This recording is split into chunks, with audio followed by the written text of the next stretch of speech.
Assalamualaikum warahmatullahi wabarakatuh. Perkenalkan, nama saya Herawati dengan NIM D0221069. Di sini saya akan menjelaskan mengenai data RDF yang dibuat di dalam Protege. Nah, di sini ada entity. Di sini kami membuat 3 entitas, yaitu entitas dosen, entitas mahasiswa, dan entitas mata kuliah. Kemudian untuk kelasnya ada kelas dosen, kelas mahasiswa, dan kelas mata kuliah. Di dalam kelas dosen ini ada 2, yaitu dosen 1 dan dosen 2. Kemudian di mahasiswa juga ada 2, mahasiswa 1 dan mahasiswa 2. Kemudian di mata kuliah juga ada mata kuliah 1 dan mata kuliah 2. Nah, selanjutnya di objek properti. Di objek properti di sini ada relasi dari entitasnya, yaitu ada diajar, diambil, diampu, mengajar, mengambil, dan mengampu. Di sini dosen mengajar mahasiswa. Kemudian di sini mahasiswa mengambil mata kuliah. Kemudian di sini dosen mengampu mata kuliah.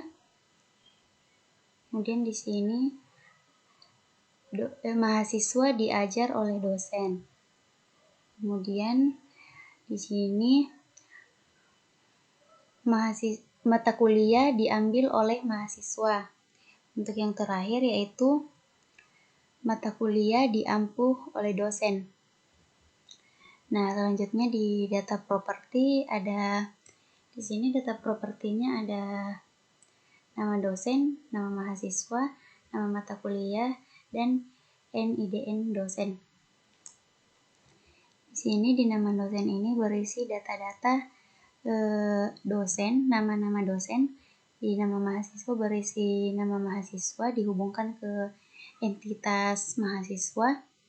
Kemudian nama mata kuliah ini dihubungkan ke entitas mata kuliah. Kemudian NIDN ini dihubungkan ke entitas dosen. Kemudian individual by class. Di sini kita akan mengisi relasi-relasi antara semua entitas. Kemudian ini adalah diagram relasinya. Nah,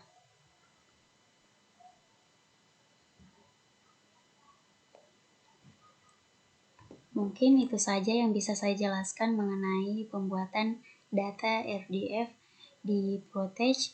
Sekian dan terima kasih. Assalamualaikum warahmatullahi wabarakatuh. Perkenalkan, nama saya Johari. Oke, baik. Di video kali ini saya akan membahas bagaimana cara menghubungkan SparkQL ke front-end menggunakan PHP. Jadi sebelumnya di sini sudah terdapat data ontologi pada Protege. Nah, data ini akan saya tampilkan ke front-end menggunakan PHP. Tapi sebelumnya kita harus mengaktifkan dulu Apache Jena-nya.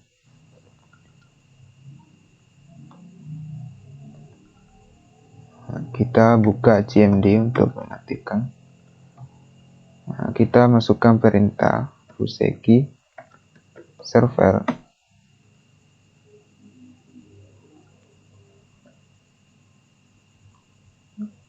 Lalu akses. Nah, ini servernya udah berjalan. Kita bisa akses di browser dengan localhost.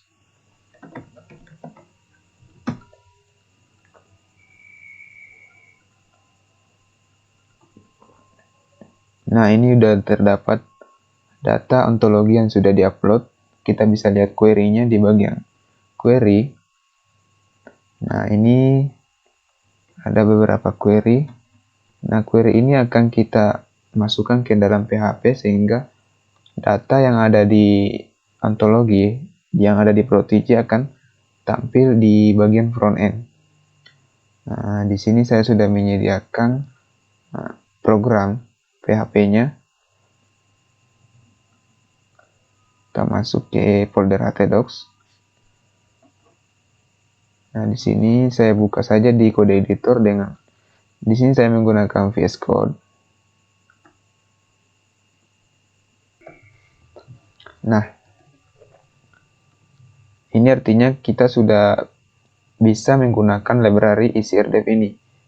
Nah, di baris ini ini artinya kita menggunakan kelas client yang ada di library ECRDev ini. Selanjutnya kita buat variable keyword yang dimana kita mengambil metode request-nya yaitu post. Search ini harus sama dengan nama yang ada pada form pencarian. Nah, misalnya sini name-nya search, maka kita harus memanggilnya dengan nama search juga. Kemudian kita buat variable result. Ini berguna untuk menampung semua data yang diambil dari Sparkle-nya. Untuk bagian ini mungkin saya akan menjelaskan di akhir. Kita langsung saja jelaskan di bagian kondisi. Pertama kita cek dulu kondisinya apakah server menerima request dengan metode post. Kalau iya, kita harus cek lagi apakah keyword ini sudah terisi atau ini artinya tidak kosong. Berarti keywordnya sudah terisi. Kalau keywordnya sudah terisi, maka program ini akan dijalankan. Pertama kita buat variable endpoint. Ini diambil dari link server Apache-nya. Di sini kan ada university. Kita coba dataset. Di sini kita menggunakan university. Maka dari itu kita menggunakan localhost port 3030/university. Selanjutnya kita buat variable client yang dimana variable ini berisi pemanggilan kelas client, yaitu new client. Kemudian isi dari parameternya itu endpoint yang diambil dari sini. Kemudian kita buat variable query yang isinya itu di sini kita menggunakan query Sparkle untuk menampilkan data-data pada ontologi yang ada di Protege ini sesuai yang sudah diupload ke dalam server Apache-nya. Pertama kita di sini membuat variabel D. Ini artinya ini link dari ontologinya akan ditampung ke dalam variabel D, sehingga di bagian program selanjutnya atau kode program selanjutnya, ketika kita ingin menggunakan linknya, kita hanya memanggil variabel D ini. Kemudian selanjutnya untuk kita menggunakan perintah select untuk memilih kolom mana yang akan ditampilkan dengan menggunakan tanda tanya, kemudian nama variabel. Ini sebenarnya nama variabel, jadi kita bebas memberi nama apa saja. Kemudian kita lakukan perintah where. Jadi kita buat untuk dosen, kita atur saja nama variabelnya dosen. Nah, kemudian kita panggil variabel D ini. Nah, di dalam D ini artinya coba tolong carikan saya NIDN yang ada di dalam link ini. Itu berarti akan merujuk ke sini. Kita cari data properties. Nah, di sini ada NIDN. Jadi kita harus sesuaikan nama dari data property dengan yang ada di query SPARQL ini. Kemudian kita tampung ke dalam variabel NIDN sesuai yang sudah dibuat di bagian select. Nah, ini. Kemudian koma. Ini artinya program akan berlanjut karena di bagian dosen, kemudian di nama dosen juga kita tampilkan, kemudian ditampung ke dalam variabel nama dosen. Dan kita mau menampilkan mahasiswa yang diajar. Di dosen kita mempunyai relasi mengajar, jadi dia mengajar mahasiswa, makanya kita panggil relasi mengajar. Kemudian untuk variabel mahasiswa ini diambil dari sini, jadi kita inisialisasi dulu variabel mahasiswa di sini, yang dimana kita ambil nama mahasiswa yang ada di D ini. Pada data RDF-nya kita ambil nama mahasiswanya. Nah, di mahasiswa itu juga mempunyai relasi ke mata kuliah, yaitu mengambil makul. Jadi kita bisa tahu mata kuliah apa yang diambil oleh si mahasiswa tersebut. Nah, maka dari itu kita panggil relasi mengambil. Di sini kita bisa lihat di bagian sini ada mahasiswa. Nah, di sini mengambil. Kemudian kita panggil, kita tampung ke dalam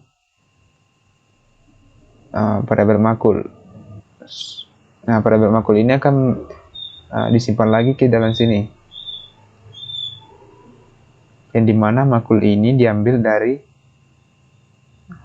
nama makul itu sendiri. Oke. Kemudian selanjutnya kita melakukan filter. Jadi filter ini akan dijalankan ketika misalnya ada sesuatu yang dicari, misalnya kata yang mirip dengan nama dosen, misalnya akan ditampilkan ke dalam frontend.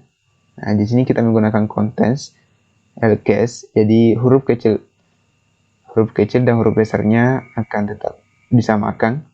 Kemudian kita panggil keyword, jadi sesuai yang diinputkan oleh user dari variabel sini.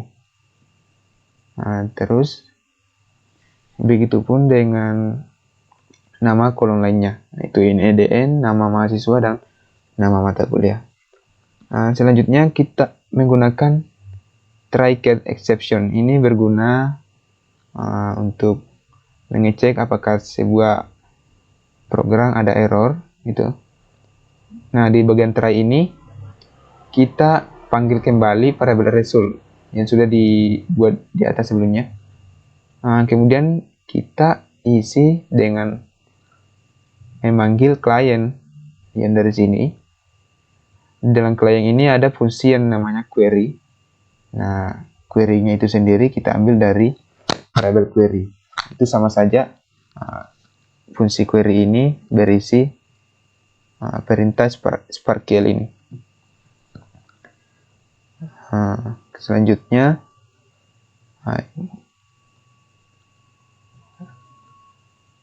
atau kita coba jalankan aja dulu. Jangan lupa kita harus jalankan dulu exam kita.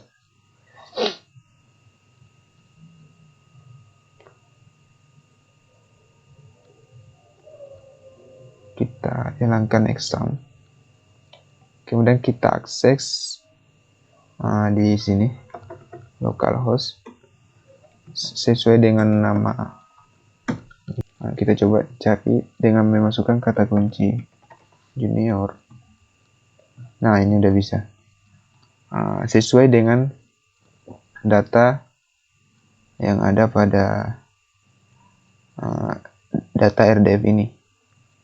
Ya, misalnya saya cari web dengan kata kunci web. Nah, ini akan muncul 2 karena terdapat dua data yang mengandung kata web. Oke. Untuk bagian programnya di sini saya menggunakan Bootstrap. Di bagian sini, nah di sini ada kondisi lagi yang dimana, nah ini kegunaan dari variabel pencarian kosong ini. Jadi pertama saya set dulu nilainya false. Nah di sini ketika keyboardnya berisi atau tidak kosong. Nah selain daripada itu, kalau pencariannya kosong, itu artinya form pencariannya belum terisi. Jika true, maka jalankan yang ini.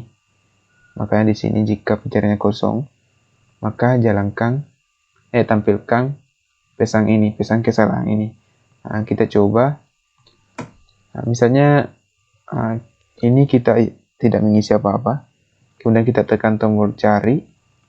Nah, akan tampil pesan isi dulu kata kunci di pencarian. Nah, kalau adapun jika data yang dicari belum ada pada data ontologi, belum ada di sini. Misalnya, misalnya saya cari, coba. Nah, data tidak ditemukan. Karena memang data yang ada di sini belum ada yang mengandung kata coba. Nah, ini bisa tampil dikarenakan di sini kita memanggil data valid. Nah, pertama kita juga set dia sebagai false.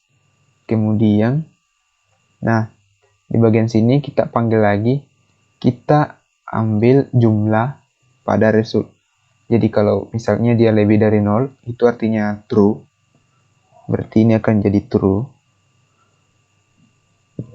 Nah, jika true itu artinya ada data yang dicari. Tapi jika tidak ada data yang dicari, maka dia akan bernilai false. Nah, di sini. Nah, di bagian sini, ketika ada server dengan metode request-nya post, nah, dan pencarian kosongnya, misalnya dia true, misalnya dia false, ini artinya tidak kosong, berarti true ya. Nah, maka ditampilkanlah pesan ini. Oke. Nah, kemudian, nah ini dia ketika datanya valid. Di sini kita menggunakan perintah for each untuk menampilkan semua data yang ada di dalam variabel result. Karena variabel result ini sudah diisi dengan query ini. Makanya kita bisa memanggil nama variabel inIDN. Nah, variabel ini harus sesuai dengan variabel yang sudah dibikin di query SPARQL-nya. Nah, di sini nama mahasiswa itu semua harus sama yang kita panggil di bagian sini.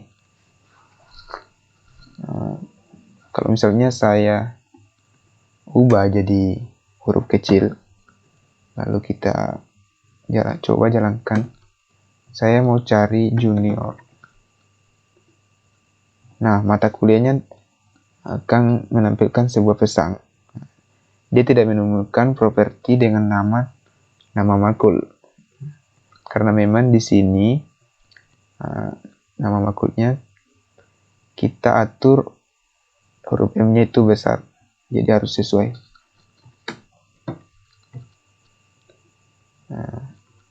Oke, mungkin itu saja dari saya. Sekian. Assalamualaikum warahmatullahi wabarakatuh.